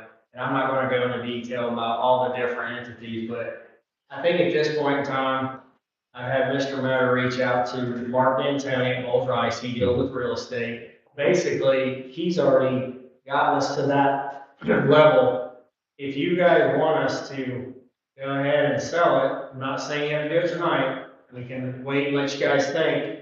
But you can make a motion to say you're giving us the authority to move forward with Mark D'Antoni to finish off the rest of everything. He's got everything up to the final with either gifting it or selling it. There's a few little things that we need to do when you sell a building though, with putting it out in the paper, making sure we follow all the guidelines in the state code, because if we mess up anywhere, that could be a big mistake. So basically, he said you go to auction with it. You put it out to say, let people bid on it, and that's where it would be. So that's where, I don't think anybody's interested in gifting to them. I think it's time to say, do we go ahead and put it out and sell it for auction? If we can't Survey get is them. complete. We've surveyed it, we pretty much have defined what we need. It's just basically to the point that we will say every month. What we end up doing is the line dead between the gym and the school, versus the line. I think it goes all the way over to, well, there's a right of way there. I think it's right, I can bring it next time we do it. I should probably Tonight. It's right there. I know the parking in the back is it's not, we don't have any parking spots this week. And, But really, we're not worried about that. that's what one actually would be in the list, right? And after hearing what we did from Benji, and you're talking about a property to put on the books and to keep airing it, I know we don't turn up the air hot or cold, we keep it pretty much, we either raise it to about 80 degrees or we drop it to about 55 to 60. So we, during those cold months are hot, but it's time to make a decision, not to pressure you guys, it doesn't have to be done tonight, but we're at a point where, what would you all like us to do? And so my understanding correct that the work with Bowles Rice has already been done, pretty much. Yeah. With just a few, so the cost shouldn't be It shouldn't be substantial. huge, Okay. but he's gonna give us guidance on exactly what we need to do. Because his job is to protect the Board of Education from any wrongdoing when it comes to unloading a property of that magnitude. Whether it's an old building or not, that's a whole block, basically. Or close to a whole block. Right. I mean, we're trying to give it and we can, I don't think we have any options here. No. I'd like to make a motion that we instruct the superintendent to move forward with selling the property. Okay. I'll second that. So we have a motion by Mr. Brogan, seconded by myself, directing the superintendent to go ahead and move forward with selling the old middle school property. Any discussion? All in favor, please say aye. Aye. Mr. McBride, is that an aye? Yes. Okay. Opposed? Abstaining? Let the minutes reflect by 4-0 vote with Mrs. Harvey recusing herself that the superintendent can proceed with action to sell the old middle school building. All right, item C, discussion of possible action regarding building safety and security. So I asked for this, topic to put onto the agenda, based on recent events in Georgia, right at the opening of school. I did have a teacher, reach out to me and recommend, the system, the device that was in that school, like a, kind of like a silent alarm. And I also know, you know, I think when that happened, kind of just the concern of the community, as well as with what are we doing? Or what more could we do to protect our students? The device, and I can forward that to Mr. Warble, Mr. Metter, and Ms. Jones, because there, I don't know if there would be the title. You can possibly. Title 4, but just with the size of the building that we have now expanded and having, you know, folks spread out pretty much, I don't know, more than a football field even. And multiple points of entry. something like this, or just even to open the discussion as to what can we do to help protect. While you're looking at that, I'm gonna interference for you if you don't mind. Okay. I talked to a company called Enforce 911, and Enforce 911 would give an app to every employee to be able to use that, to push that, and you can slide it and it automatically sends to 911 that you have a distress call. It also locates where you are on school property. So it would cost around, the setup fee might be around $600, but after that, every year, and the first year, it's $2,400 a school. So it's a little under, just round it to about 10 grand to have that kind of security where it would be on our teachers' cell phones, administrators' cell phones, that if there was a problem, they could push that app, and you can also reverse it the other way. You know how sometimes, and so, let's say we use this city, and let's say someone was robbing a bank, just go with me. You could reverse it. The sheriff department could send that notification to this building to do a soft lockdown or whatever lockdown. You could flip it the other way. They could reach out to us and vice versa. So it's a two-way street between the local authorities and us. There's also another company, that is working with Greenbrier Schools in Monroe County. It's called Secure something. I'll get this to you guys. I didn't research that one because I already was on the phone with this company. Because when you asked Ms. Harvey, I thought, I'm gonna look at different ideas that are out there. Theirs is about the same cost, around 10 grand. And again, when you use your phone with that app, it GPSes basically where you're locating that building and what's going on.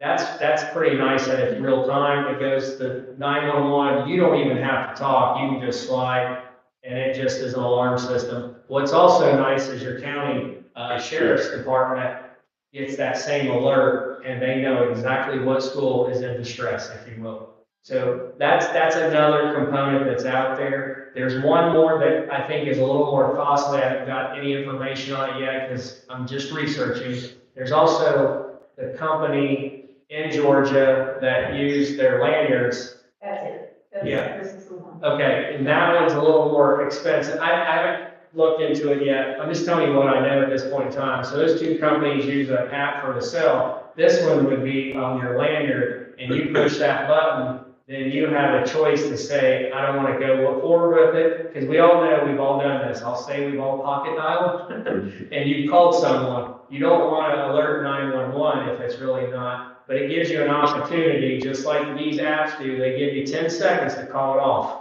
If it goes 10 seconds, it's an automatic, yes, I need help. But on this It's not one, also one press, it's like you have to press it 4 times and it alerts your administrators in school. Right. And then if you press it 8 times, then it contacts the sheriff and other law enforcement agencies. the reason why the other two schools, Greenbrier and Monroe, went to this app is because they like it that you have 10 seconds to make up your mind. Call it off or let it go through. That way you don't have to think anymore versus that. Now, I'm not saying that was bad. I'm saying that was less costly. And when I talked to Joanna at Monroe County, I talked to Greenbrier, but she said they're doing the same thing. So I thought, okay. Plus, I know our senator, Vince Deeds, he could probably give us some insight to it too, because he's security.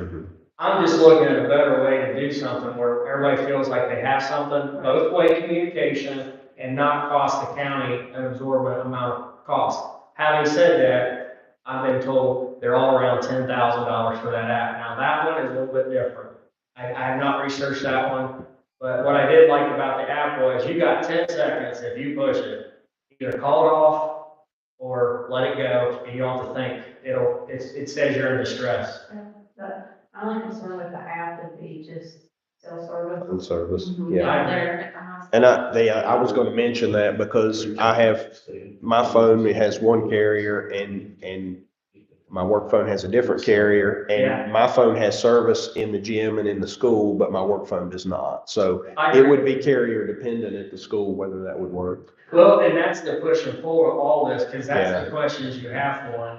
And maybe that badge has a central dialer hooked into our phone system or something. That's something we'd have to But research. I can contact them because they're all willing to talk to us about it. It's a business. Right. But let's be honest, as a board, as a central office, as a school community, we've been told numerous times that Mr. Metter and I went to this summer.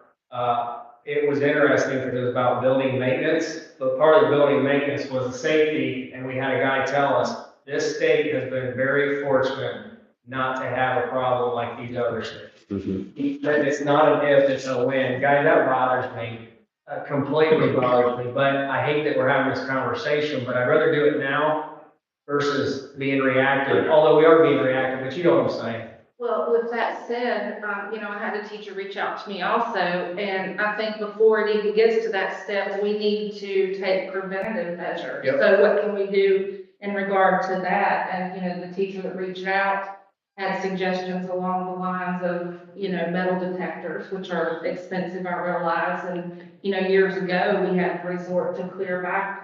That, we need to have discussions in regard to prevention before we ever even get to the point of, well, we need to call because now we have a problem. So, One of the schools I was in recently, and it had, I'm assuming, a metal detector you went through, but it also had a camera as you walked in. And they had a security guard who was manning the station. He was watching a screen. So as people walked in, that camera, it was almost like when you go through TSA, it would take the video, but then there would be little red boxes. And I'm assuming that's, could be a bulge in a backpack or something and I don't know how much something like that would cost. I'm sure they're not cheap. I can check, in Fayette County, they have at Oak Hill High, they did a demonstration on that, and you know what they found out that trips that thing off the most is a 3-ring binder. Because Yeah. it looks similar to a handgun. I found that fascinating, but what's nice is when you go through, you can see real quick, and then if you need to, the SRO or the principal will say, can you step over here, empty out where it was on their person. Yeah. And now that you mention that, I was trying to think which school it was. Oak Hill had it, and I believe when we were in Midland Trail, they also had And it. then the trail, I just know, I can reach out to them and see what the cost is. I was told that one, you're getting the Cadillac version versus, but it just depends on what you want to do. I would say if we're gonna look at anything, you start at the 2 to 3 size football field building, and you start looking at that. But one thing the guy did tell us is a locked door goes a long way. Right. And last year we had a couple people, without saying who did it, they called my office and said, there is a school that is propping their doors open with trash cans. Mr. Metter and I went, because it was out there at that facility, and we took all trash cans that are near the building and took them away, because what happened at Uvalde was a prop door. Guys, a prop door should not happen. It just shouldn't. I know we want prop doors to make it easier, but you can get another person to maybe help you out, hold the door, work with people. But a locked door does go a long way, and quit propping, and those wedges we see all the time, I'll pick them up and move them, and I'll give them to either the custodian or the principal, because guys, we don't need those wedges. I know we don't want to lock doors and it's a hassle, but I would rather people be inconvenient that way than tell someone their son or daughter died because we couldn't do the simple thing of locking a door. You know where I'm going with that stuff. Nothing, so, I've been in touch with, our 911 director. They have all updated floor plans for schools. And we've had conscious efforts to have all our windows and doors marked all over the high school. We have a few put them up, and that corresponds with the floor plan. We in the event that room 2 of the high school is having some issues, they can look at that floor plan and know that they will work to the 2. So that kind of gives an extra measure of immediacy, if you will. So they also have contact with us involved administrators and players in the event of an issue. We have to reach contact. Any other discussion? That's a good one. Yep. Yeah, thank you for asking for that to be put on the agenda. Next to academics, I'd say safety is probably our every principal is required to have a crisis prevention plan every August first of every year. So, Hinton area has a fantastic. It took a lot of time to do that, but I mean, we're working to update those consistently. Of course, the high school is the hardest one because there's nowhere to go. Right. Anyway. Thank you. Okay, item D, discussion of possible action to approve MOU with Phil Dental. This is a 3-year agreement to provide dental services for our Summers County school students.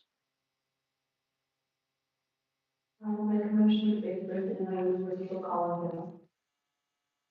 I'll second. Motion by Mrs. Harvey, seconded by Mrs. Farley, that we approve the MOU with Kilcullen Dental. Any discussion? All in favor, please say aye. Aye. Opposed? Abstaining? Minutes reflect by a 5-0 vote that the MOU with Kilcullen Dental has been approved.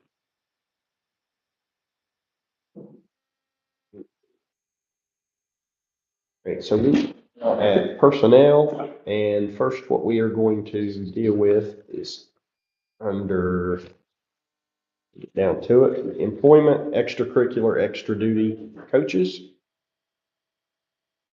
And, yep, go ahead. Approve the recommendations for on the extracurricular, extra duty coach. And that's for Jimmy and Joey Farley. Yep.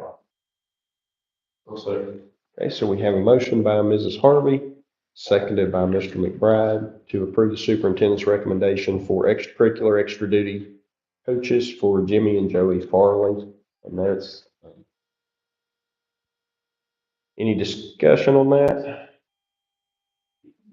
All in favor? You said seconded by Jay. Did you say? Did I say Jay? Yeah. I didn't mean to. Second by, I thought that too. but no, I didn't wanna sorry, ask. seconded by Mr. Bergen. Okay. Did I call him Jay Bergen? Now you call him Nick Bro. Okay, sorry about that. Okay, let me restate that. So we have a motion on the floor by Mrs. Harvey, seconded by Mr. Brogan. Sorry, Jay.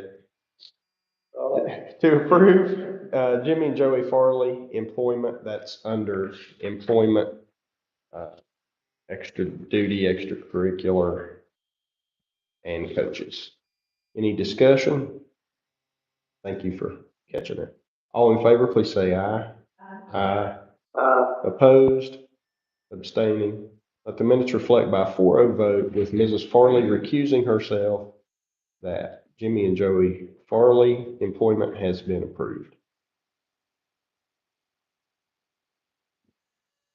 All right, we have before us now the remaining personnel. That is for resignations and retirements. We have that one addition of Wayne Fox. We have mentor teachers. We have employment professional, employment service, employment extracurricular, extra duty, and coaches. And included on that one was the addition of Haley Lane. We have a leave of absence. We have volunteers, homebound teachers, and then 2 recensions of employment, substitute teacher, and substitute service. Those are both substitute teacher and substitute service are blank. All of these areas of consideration have been posted on the agenda according to the policy, with the addition of the 2 names that were given to us today. Those areas were posted. We just had to add the names today. I'd like to make a motion for the executive session based on code 6-9-4, paragraph 2. First down. So. Okay, we have a motion by Mrs. Harvey, seconded by Mr. Brogan, that we go into executive session based on West Virginia Code 6-9A-4, paragraph 2. Any discussion? All in favor, please say aye. Aye. Opposed? Abstaining? Minutes reflect by a 5-0 vote that we will go into executive session. The time is 6:52 PM.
All right, it's now 7:12 PM.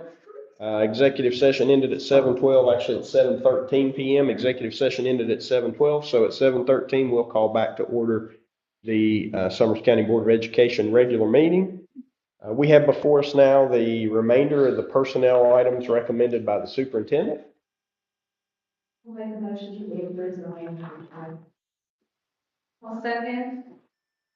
We have a motion by Mrs. Harvey, seconded by Mrs. Farley, that we approve the remaining personnel items recommended by the superintendent. Any discussion? All in favor, please say aye. Aye. Opposed? Abstaining? Let the minutes reflect by a 5-0 vote that the superintendent's recommendations for personnel have been approved. And we are now at item 11, discussion of next agenda. I would like an update on the medical center, next agenda.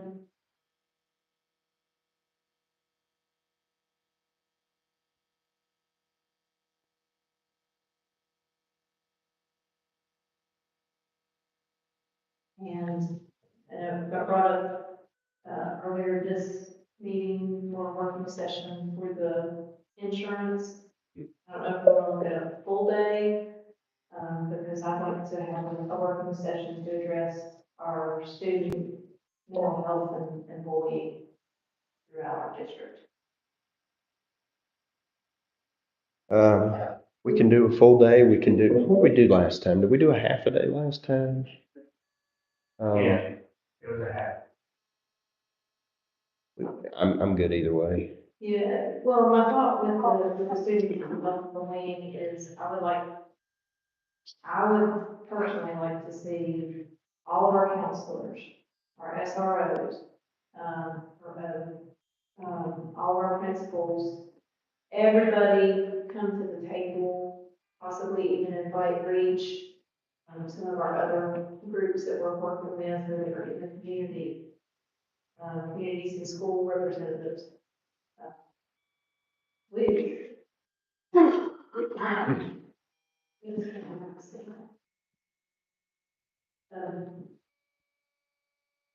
I said it before, at the end of last year, when I'm student, we were thinking, contemplating about suicide.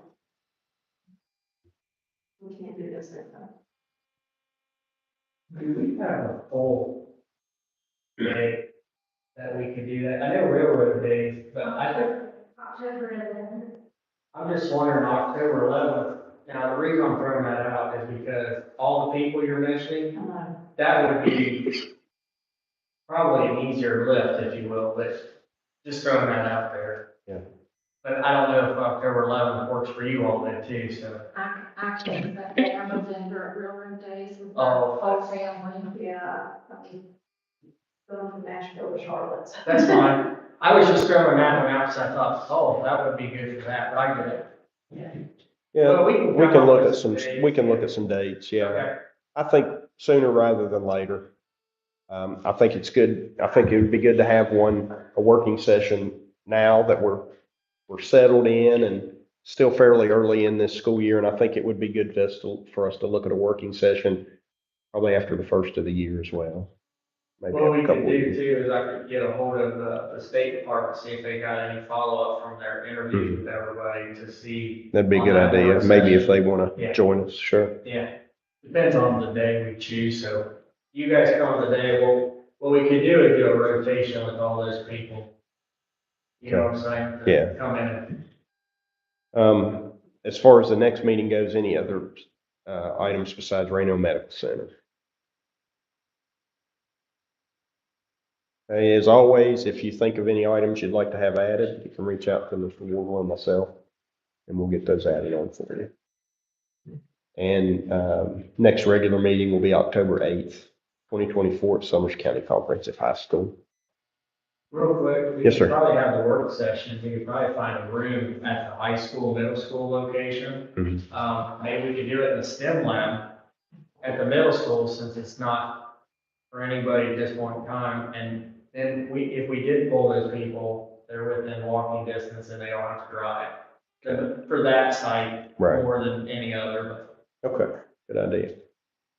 All right, item 12, point of privilege. Mrs. Harvey, I'll let you start. So I guess maybe to piggyback on that, we've had a good start to this year, and then we've had some exceptionalities on the not so good start in regards to a couple of students and some of our staff, and so I just, you know, I don't even know how to put it in words, but I just, my thoughts and prayers go out to our students and staffs that are struggling at the beginning of this year.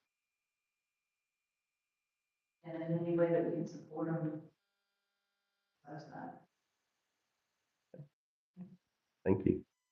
Mrs. Farley? I just would like to extend my gratitude to everyone who made such a wonderful week, homecoming week for all of our students and for their families. I really enjoyed seeing all the pictures on Facebook, and they just, you know, I know it takes a lot of planning for the parade and, you know, the games and the daily activities, and it made me think back to, you know, when I was in high school, the parades were a lot different. I mean, we were up till midnight making chicken wire Yes, loads with napkins and- tissues, yeah, the napkins, and we had punk rock day, and I used a whole can of Aquanet on my hair for that day. It was just so much fun, and you know, I have those memories, and I know that that's something that our students will remember forever. And I'm just so grateful to everyone who put that week together for our students. Thank you. Mr. Brogan? I'd just like to throw a shout out to Elisa Thompson and all the efforts that she's putting out to try to get her levy passed. She's going far above and beyond. Pushing all of us, still being on our limits, but she's got a passion for it, and you gotta appreciate that. And her for her efforts. All right, thank you. Mr. McBride? Yeah, I'd like to take the opportunity right now to thank everyone that has been involved with, first of all, pushing our levy forward, and also to our staff from the board office, to our schools, our teachers, our administrators, our service personnel, our bus operators, for getting this year started off on the right foot with the right attitude. I really appreciate that. Great, thank you, Mr. McBride. I'm going to speak briefly just for a minute about what Ms. Harvey said. You know, I just would like to say that if there's any staff or students that are struggling and they want to speak to us as board members, we would like to be available and open. And I think all of us would be willing to have any conversation or provide any support that we can if you're having any struggles. And I'm thankful that there are adults at the school system that our kids can reach out to. But especially for our students, if you're struggling, reach out to an adult and have that conversation. And same for our staff. Feel free to reach out to us if there's anything. But I just want to talk briefly about the fall school board association meeting that we went to. I will say under Jim Brown's tenure, this was probably the most productive school board association meeting since he's taken over as the director. I felt like all the topics that were covered were very relevant at this time. I felt like that there was a lot of good information presented to the board members. I think you all know I did join. I was asked to be on the executive committee for the school board association, and I didn't have enough. I had too much free time, so I decided to go ahead and do that. And I felt like it was good for our county to have representation there. I just felt like this was one of the most effective sessions that we've had. And so we did bring some information back. I gave Cassandra a copy of a report that Mrs. Harvey was able to obtain from one of the other counties for financials. I did put that, I shared that with all of you on your OneDrive, so take a chance and look it over. It may not be what we end up using, but it kind of brings down the financials to a little easier understanding for us who may not be number crunchers like our CSBO is. So, yeah, sure, go ahead. And with the State Department, I was thinking about maybe coming in for a training on those reports, because I think those reports were also be very productive for our other directors to be able to run whenever they need to. So that is in the works, and maybe even as soon as October, they were going to do a training. You guys are welcome to that when they come. I'll still facilitate that and set it up. And I think too that, the CSCO from that county offered, to reach out to her directly instead of having to wait for the state to Yeah, I can do that and see whichever one is available to students, because I do think those are reports that will help you guys. But also help our directors know where they're at a better point in time than having to wait on whoever is in this position to run those. I really do think that is something we need to move forward on, and I will help facilitate that. Thank you. Thank you. In addition to that, they confirmed what we already knew. The state does watch our board meetings to make sure we are in compliance. I think tonight we did a real good job of talking about student achievement and addressing ways that we are going to try to improve that. The executive committee and we voted on, and the members as a whole, each county representation voted on the school board association providing the school boards, the individual school boards, with an evaluation tool. It's not mandatory. It's just a suggestion, but it's a list of questions that you can go through and you can evaluate your own board meeting and determine, is there something that we should be doing that we didn't? Not a long, it looks like a long survey, but it's pretty quick. And then I just, it amazed me the diversity in this particular group. We had the gentleman from Kanawha County. I can't think of his name. I don't know how old he is. Jim. It's Jim. Oh, yeah. Yeah. I can't remember But his name. But you're right. he's been a board member for a long time. He represents the School Board Association on the WVSSAC. And then we had a 19-year-old who was a school board member. So It's one from Macon. I'm not sure which county he's from. I think he just graduated. Yeah. He was at Macon. So it was really interesting to see the diversity. It's good to see some young people who want to get involved. So I wish I had the opportunity to speak to him, but a lot of good stuff took place. I think that was good, and I'm hoping that the next training will be equally as productive. There is one other thing. If you have not done that, I think that Mrs. Farley may have already. Mr. Brown sent an email about some possible dates for de-escalation. And so that's a training that they are wanting to provide board members. And so if you get a chance, look for that email from him. He's wanting us to complete a survey, and he wants it by the 27th. So I completed mine today. Picking dates. So I turned in the first one. He said it was complicated. Is Okay. that scratched? Yeah, it's scratched. So he now gives you the 4 dates, and you pick first through fourth choice. So, same thing. yeah. And that's all I have. Mr. McBride, item 13 is yours, All right, I make a motion to adjourn. The time is 7:27. and I will. Thank you. So we have a motion on the floor by Mr. McBride, seconded by Mrs. Harvey, that we adjourn, and the time is 7:27? 27. All right, any discussion? All in favor, please say aye. Aye. Opposed, abstaining. Let the minutes reflect by a 5-0 vote, the meeting has now been adjourned. Here. That's one thing we learned at the School Board Association. We needed to adjourn our meetings with a second and